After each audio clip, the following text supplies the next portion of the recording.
আসসালামু আলাইকুম। আপনারা দেখছেন এখন সংবাদ 24, সাথে আছি আমি অহনা। চুয়াডাঙ্গায় ইট ভাটায় পরিবেশ অধিদপ্তরের অভিযান, বিপুল অঙ্কের জরিমানা, কিলন ও চিমনি ধ্বংস।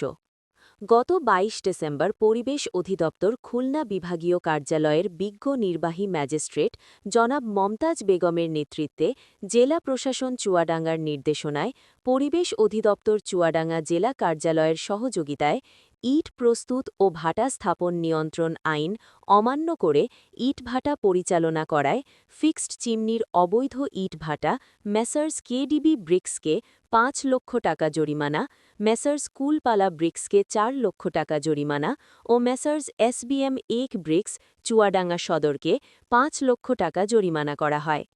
এছাড়া ইটভাটা ৩টির কিলান ও চিমনি আংশিক এসকাভেটর দিয়ে ভেঙে দেওয়া হয়।